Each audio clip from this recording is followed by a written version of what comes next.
there are circles in Moscow who don't believe in the relevance of Article 5 anymore and who would like to test it. So from a Putin's perspective, even now, Europe is weak, the transatlantic link is weak, and why shouldn't he, if basically the Russian armed forces have a kind of break of a year or two to reconstitute themselves, why shouldn't he pursue such a test? The risk for him is extremely low.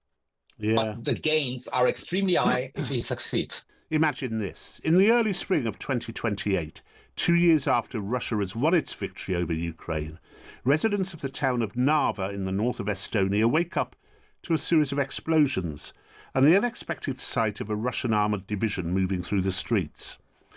Narva is the country's third biggest town and it sits on the border with Russia. Excuse me. Its population is 88% ethnic Russian and there has been a tension between the town's authorities and the Estonian government ever since the country was liberated from the Soviet Union in 1991. The invasion of the Baltic states is now underway. How does NATO, of which all 3 states are members, respond? This is the scenario imagined in a new book called What If Russia Wins by the renowned German political scientist Carlo Masala, Professor of International Politics at the Bundeswehr University Munich. And I'm absolutely delighted to say he joins me now. Good morning, Carlo.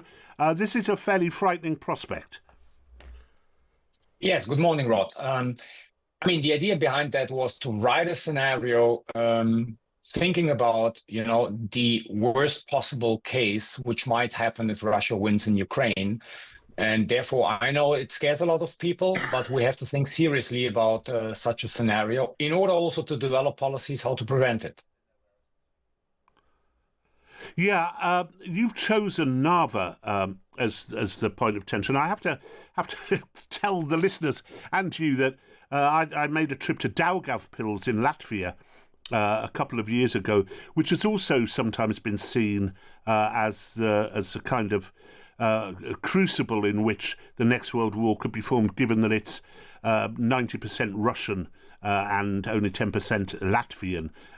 There are pockets amongst the Baltic states where the Russians are very high in number, aren't there? Yeah, Russia would need a narrative to do such kind of limited military intervention or an intervention with a mix of hybrid and military means.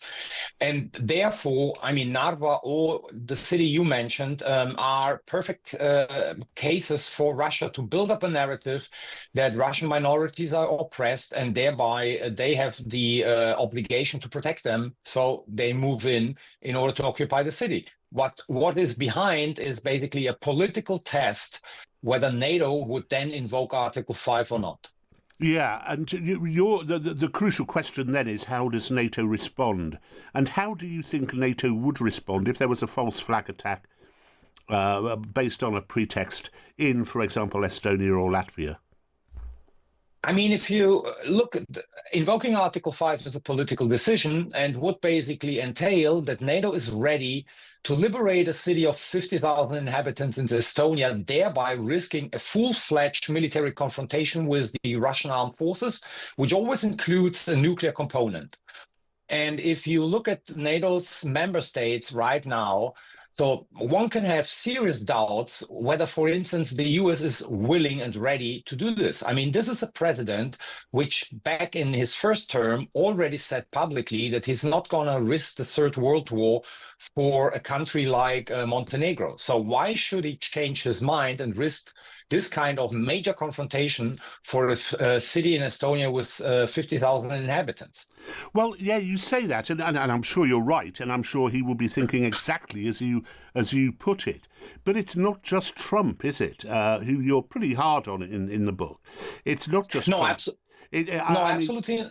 You look. Slovakia, a member of NATO, was actually at that summit of the world's most tyrannical leaders in China, in Beijing, with Xi and Putin and Zimbabwe and Iran and so on, and North Korea.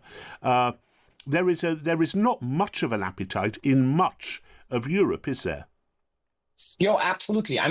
There are countries like Hungary and Slovakia currently members of NATO, which are currently pro-Russian actors in NATO.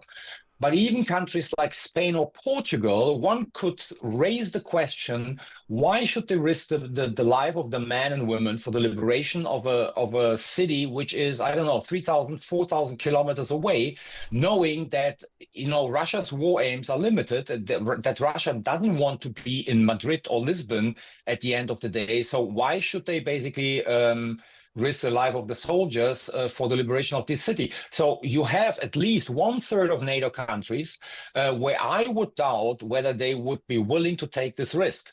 And then since my scenario plays in 2028, we have elections in France in 2027. So no one knows who will win the elections. Right now, it looks very much like that the Rassemblement National would win the presidential elections. And I would question if a candidate of the Rassemblement National as a French president has appetite to go to war against Russia.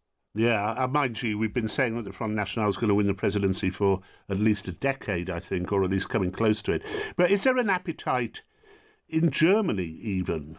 Because we are accustomed over here to having thought that Germany had been a little weak in its support of Ukraine early on, particularly early on, and only latterly come around the table to sort of provide the Ukrainians with the sort of hardware which they need to resist the Russian invasion. Has the mood shifted in Germany?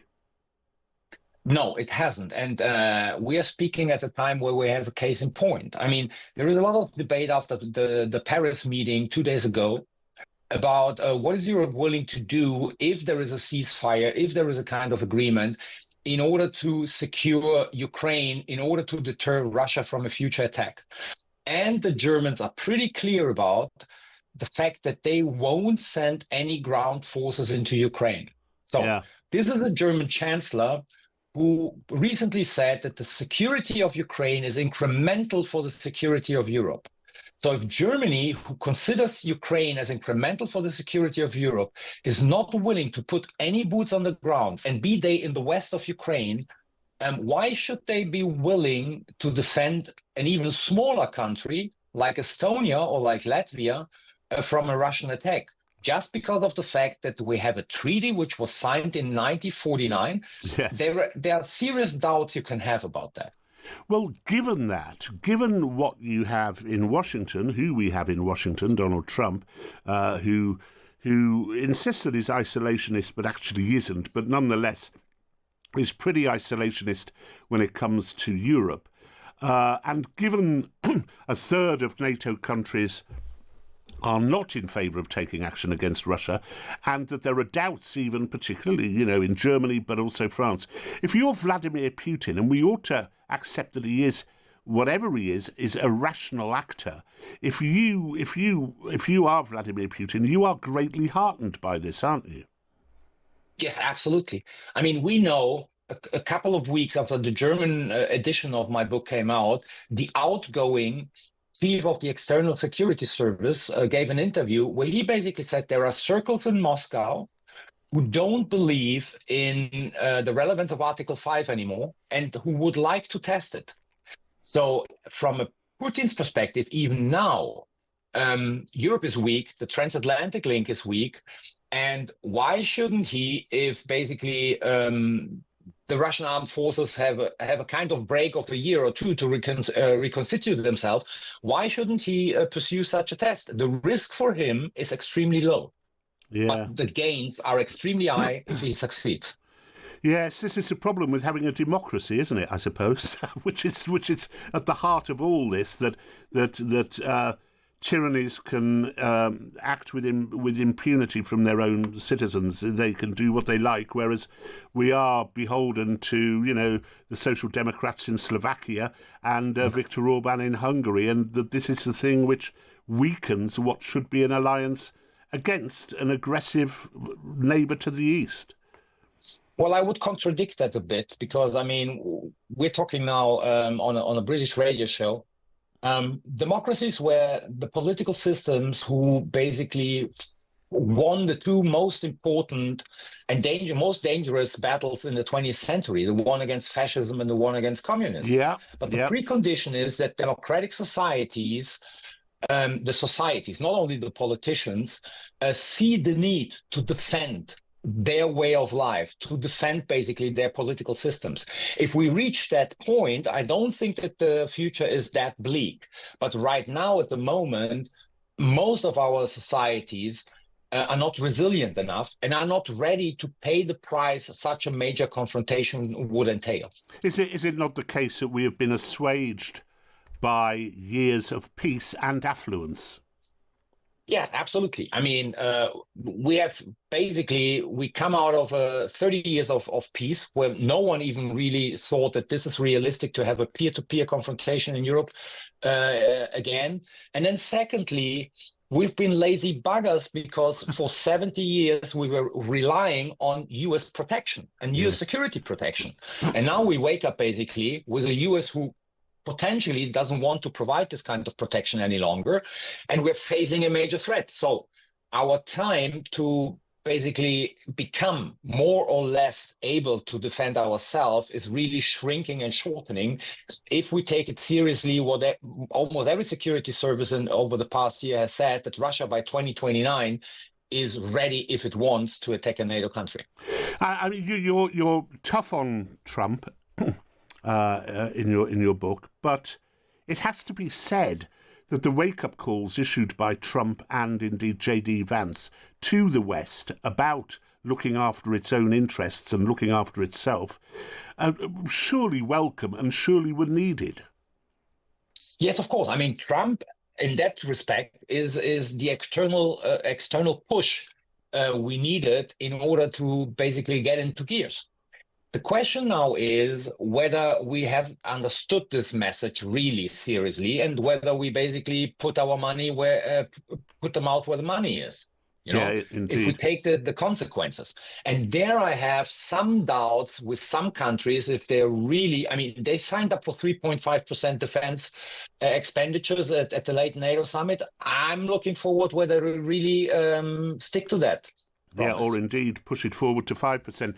Just finally, Putin, of course, has his very, very useful mini-me allies. Belarus could be heavily involved in whatever Russia does regarding the Baltic states. Is that not possible? Yes, oh, absolutely. I mean, if there is a kind of military attack, Belarus will play a role, even to distract NATO members by potentially taking some action in the Suwalki Gap, for instance.